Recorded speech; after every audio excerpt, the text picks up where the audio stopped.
the Queen, this is not an accident. You're 3 times victorious.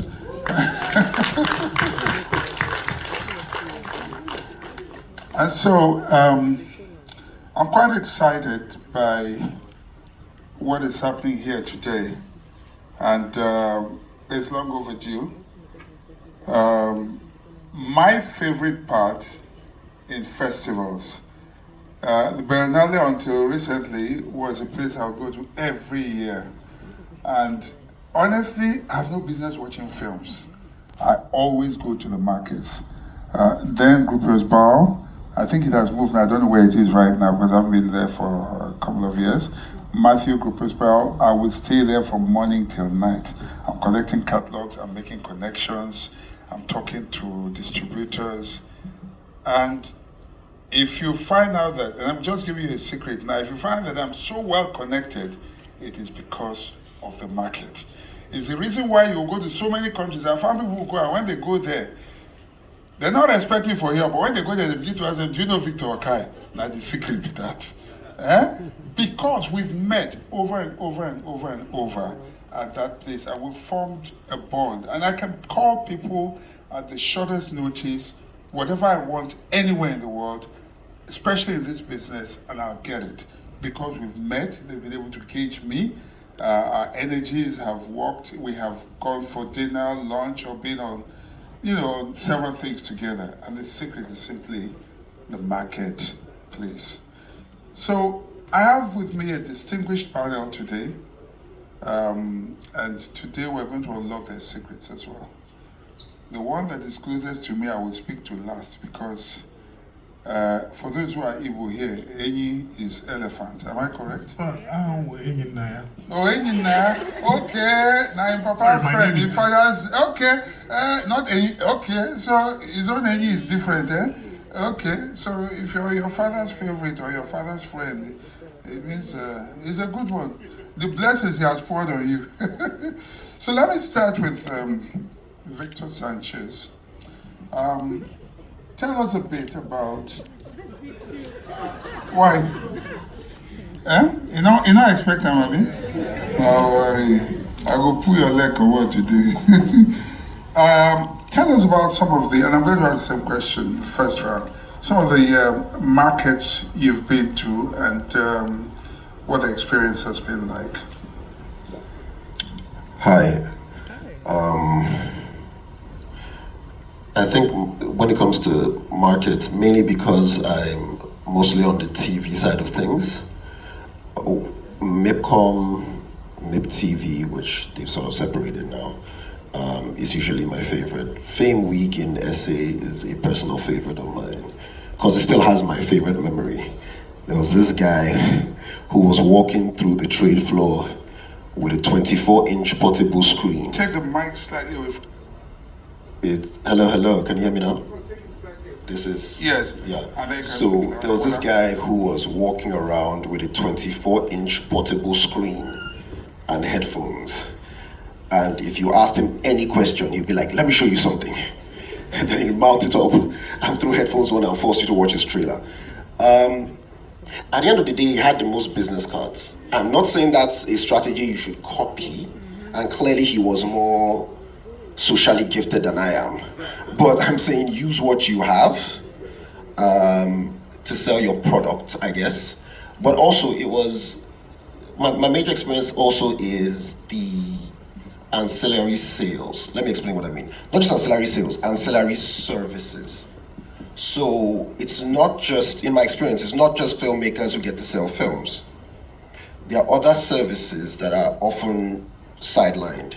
A lot of the vendors that I use now for things like subtitling, dubbing, final mix, were people that I met at festivals.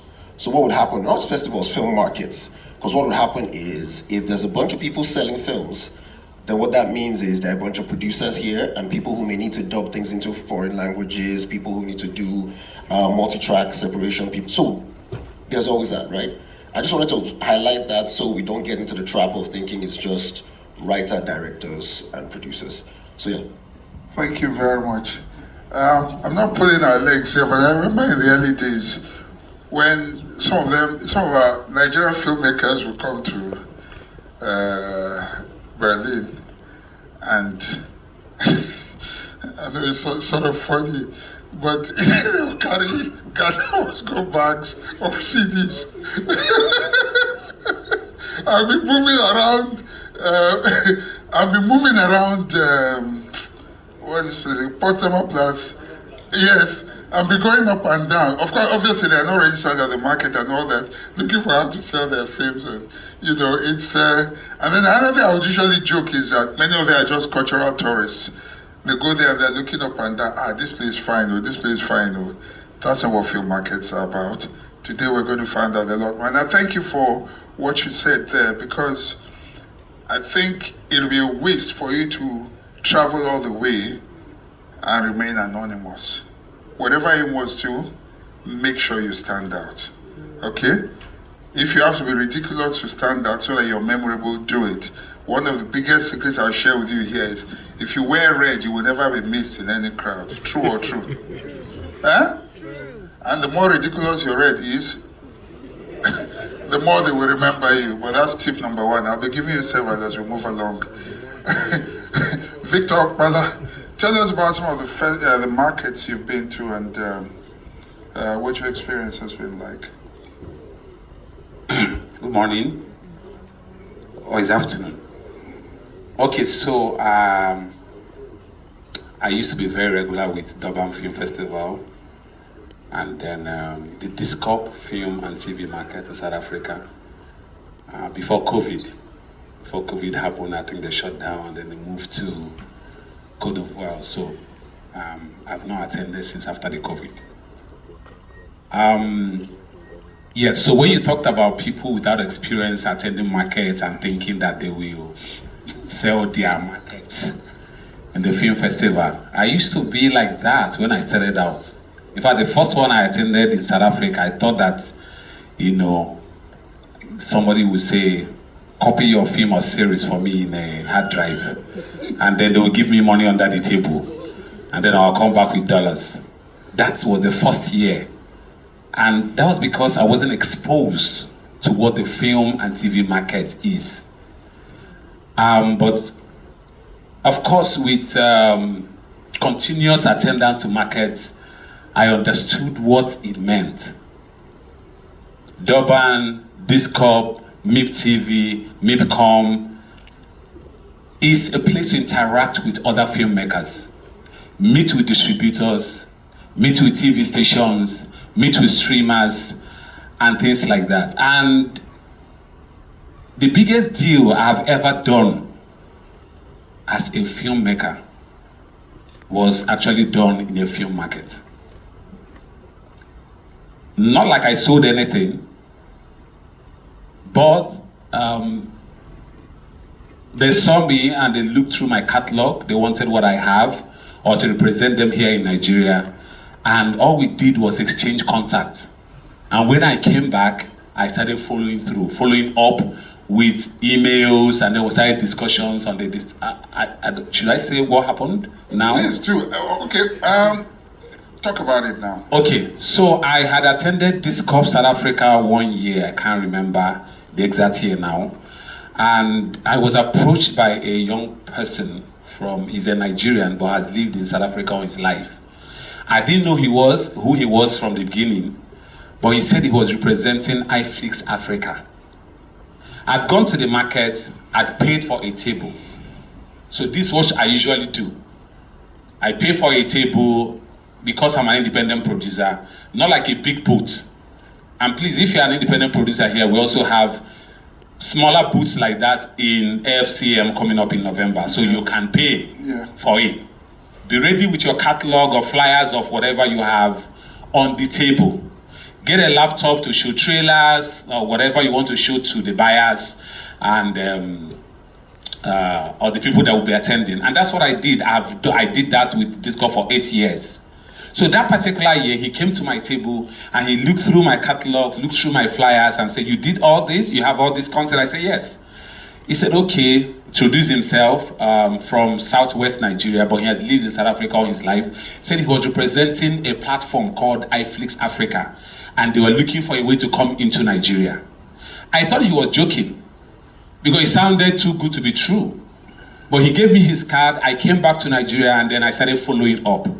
Long and short, he flew into Nigeria and commissioned me to become the official aggregator for iFlix Africa, Nigeria, that is Nollywood, that year.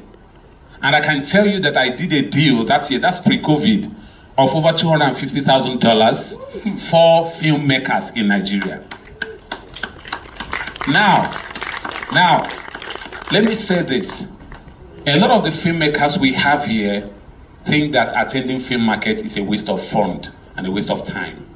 And I've had a lot of people say that.